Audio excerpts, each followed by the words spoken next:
विवाह हिंदू धर्म के 16 संस्कारों में से एक माना जाता है। विवाह की सबसे खास रस्म मानी जाती है 7 फेरे। पति और पत्नी अग्नि को साक्षी मानकर एक दूसरे को 7 वचन देते हैं और जीवन भर उन वचनों का पालन करने की कसम भी खाते हैं। विवाह के दौरान पंडित इन 7 वचनों को संस्कृत भाषा में बोलते हैं, लेकिन आज हम आपको उन्हीं 7 फेरों का हिंदी अनुवाद करके बताने जा रहे हैं। इससे आप विवाह के दौरान लिए जाने वाले 7 फेरों का महत्व जान पाएंगे। विवाह एक ऐसा मौका होता है जब 2 इंसानों के साथ साथ 2 परिवारों का जीवन भी पूरी तरह बदल जाता है।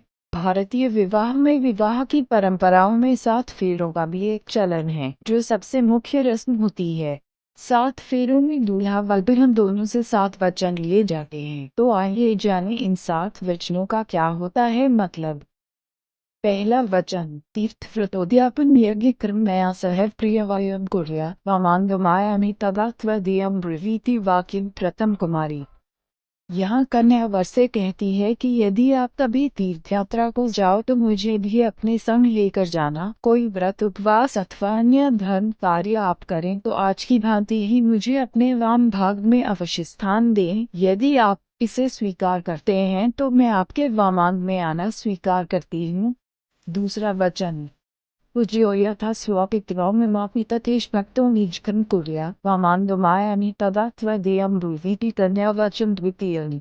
कन्या वर से दूसरा वचन मांगती है कि जिस प्रकार आप अपने माता पिता का सम्मान करते हैं, उसी प्रकार मेरी माता पिता का भी सम्मान करें तथा कुटुंब की मर्यादा के अनुसार धर्मानुष्ठान करते हुए ईश्वर भक्त बने रहे तो मैं आपके वामांग में आना स्वीकार करती हूँ।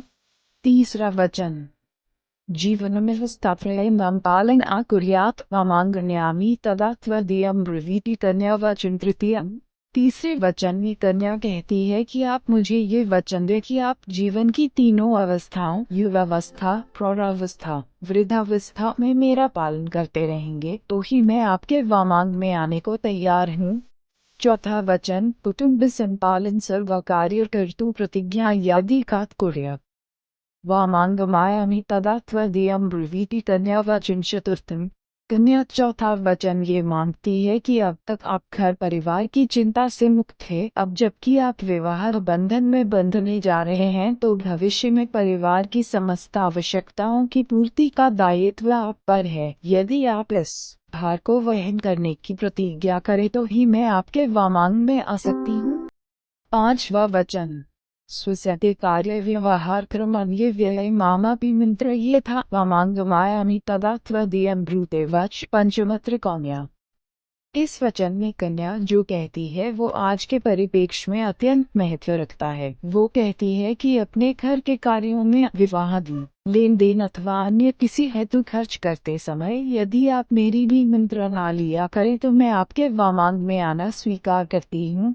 छठा वचन, नमः सुविधे सखीन आद्युत नवा दुर्वेसन बंजुश्चित वामांगमायामि तदा त्वदीयं ब्रवीति। कन्या वचन से षष्ठम। कन्या कहती है कि यदि मैं अपनी सखियों अथवा अन्य स्त्रियों के बीच बैठी हूँ तब आप वहाँ सबके सम्मुख किसी भी कारण से मेरा अपमान नहीं करेंगे। यदि आप जुआ अथवा अन्य किसी भी प्रकार के दुर्व्यसन से अपने आप को दूर रखे तो ही मैं आपके वामांग में आना स्वीकार करती हूँ। सातवां वचन, परस्त्रियं मात्र समासमीक्ष्य स्नेह सदा चैन्मयी एकांत कुर्या वामांगमायामि तदा त्वदीयं ब्रूते वच। सप्तम कन्या। अंतिम वचन के रूप में कन्या ये वर मांगती है कि आप पराई स्त्रियों को माता के समान समझेंगे और पति पत्नी के आपसी प्रेम के मध्य अन्य किसी को भागीदार न बनाएंगे। यदि आप यह वचन मुझे दें तो ही मैं आपके वामांग में आना स्वीकार करती हूँ।